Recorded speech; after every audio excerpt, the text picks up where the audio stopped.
All right. For those of you who don't know me, I'm Matt. I'm Mike's brother and the best man.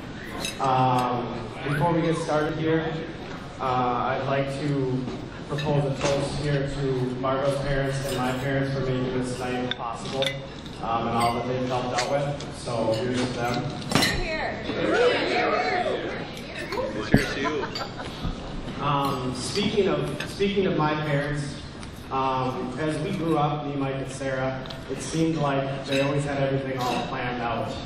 Up until recently, they told us that they had no idea what they were doing. But it always seemed like it was really planned, and they were almost, I like to think of as the authors of our story. And I use this term authors because it seems like in 1985, they came up with a very rough draft of what they wanted their and then they kind of revised that draft and polished it up a little bit, and 353 days later they came out with their masterpiece. Or their bestseller, if you will. And then 3 years later they came out with a sequel that everyone kind of read because the first book was so good, but didn't really live up. Sorry, Sarah. But in all honesty, Mike has been a lot of people to me. He's been my brother, first and foremost. He's been my best friend. He's been my confidant, my guardian at times. He was even in charge of toughening me up as a kid, which wasn't easy, being that he was about 60 pounds until I graduated high school. But he took that job seriously. So on the trips to the lake, and we were fighting in the back seat, and we had to close our eyes for 4 hours. Or when we were playing basketball, and he screams me and says, I didn't follow you that hard, as I'm spitting out all my front teeth. Yeah, he really took that job seriously. But I do appreciate how he did kind of form who I am today. He did make me the man that I am, so I really appreciate all that he's done for me. Once he met Margot, I knew that she was going to be somebody special to him. She wasn't like anybody else. Well, I can remember when they were getting ready for their first date, and Mike was nervous, and he was getting all ready and getting all dressed up. And he didn't know he was going out with such a beautiful girl. He didn't know what to do. So he goes and picks her up and brings her to this fancy restaurant, and they're out to eat. And then all of a sudden the check comes, and Margot does the courtesy reach, and as all good women should.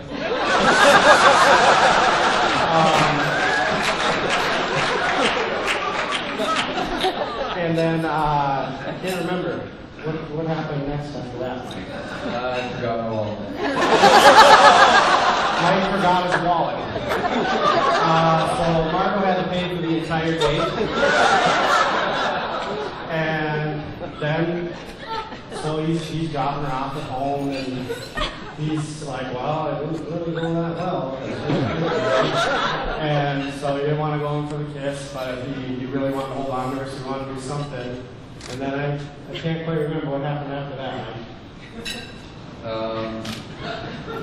We leaned in for a kiss, and then I made a side move, punched her. So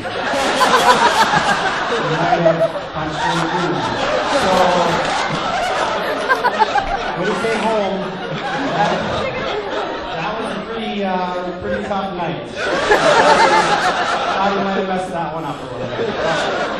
But Margot stuck around. And then after revealing all what I like to call his Peterson qualities, she still stuck around. Some of these being, this one's not so bad, we tan very easily.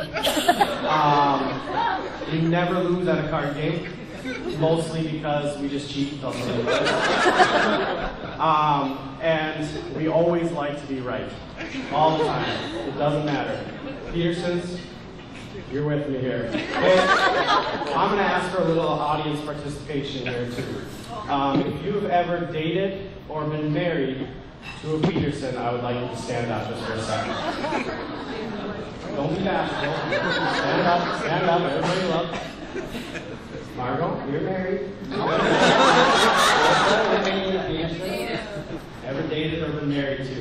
Okay, now, all I would like you to do is raise your hand if this has ever been an issue for you of your husband or boyfriend or wife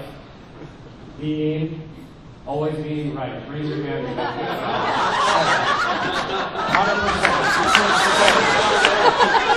And all I have to say to you guys is I apologize on our behalf. It must be really hard always being wrong. Unfortunately, we will never have to know what that's like. So I apologize to you guys. That's unfortunate. But along with this always having to be right, we like to be good at everything. Mike, if you've ever known Mike, if you've ever gone out and played darts with Mike, you might have heard, hey, watch this, watch this. Hey, watch this. That means, hey, I'm going to do something amazing. Feel that? Yeah, something like that. And Margot and Mike have this way of dealing with this problem that us Petersons have. They have this hypothetical list. I don't know if any of you have ever heard of the list, but this is things that each one of them is better at than the other. So when one of them is better at something, they say, put it on your list, babe. Or hey, I think I'm going to put this on my list, sorry. But they do this with a lot of things in their relationship. They really complement each other, and their strengths and weaknesses really make them more well-rounded people. I honestly think that they are better people just for being in each other's lives. So I would like, in the words of my Uncle Craig, I would like to toes a post, what he said at my Uncle Jack's wedding, to my brother Mike and my new sister Margot.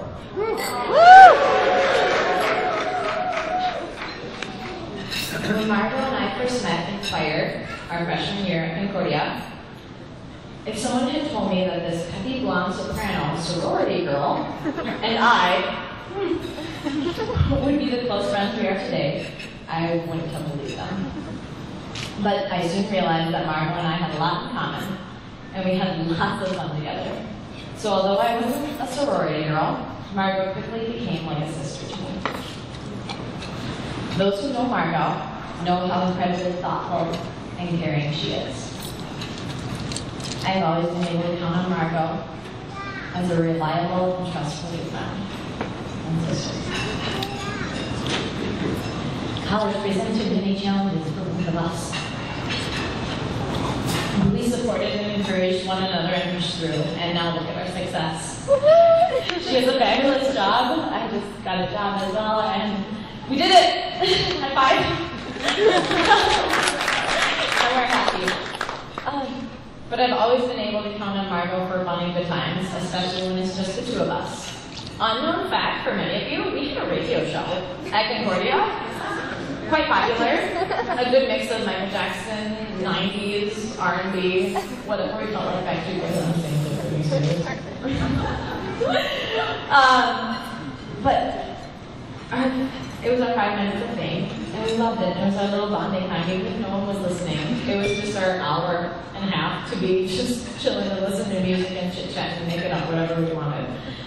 Other than that, often you would have found us watching Food Network, shop, trying a new recipe, playing dress up, taking photos and videos of ourselves, having dance parties, singing Disney songs, planning our Halloween costumes a year in advance, and probably our most favorite, cuddling with the kitties, and at one time, buddy kissing. Now don't get me wrong, we also had many great nights out and about with friends, but for sake of time, I'm just going to summarize those nights with one word. Legendary. Post-Concordia, we have been faced with many life lessons.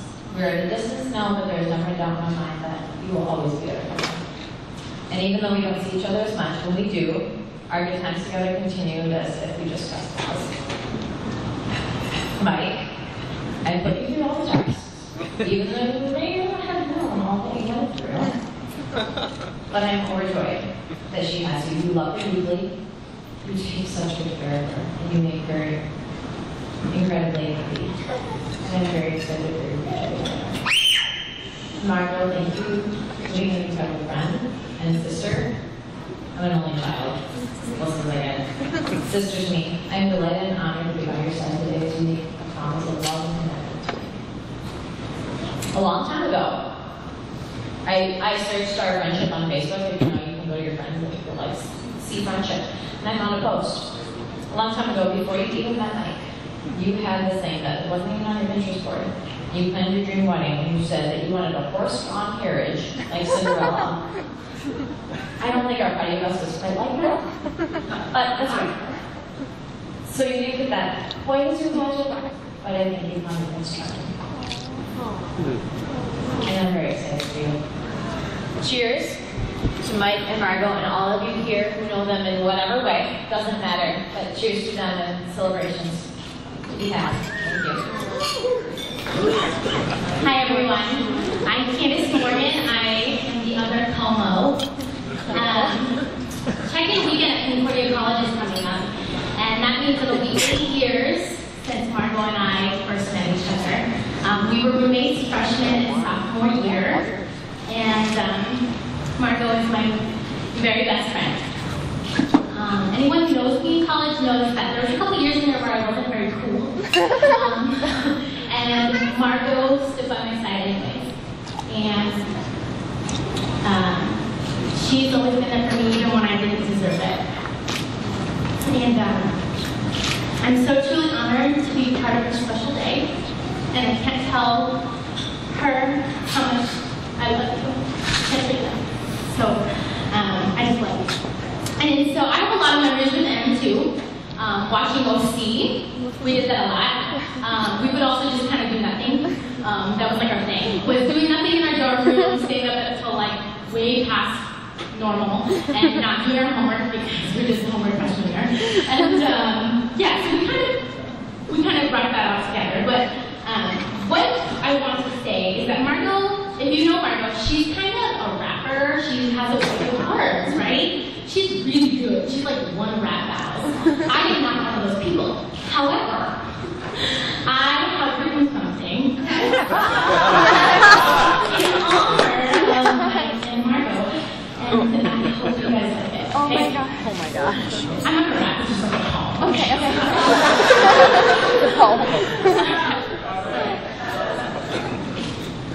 Roar means I love you. What you found is really rare.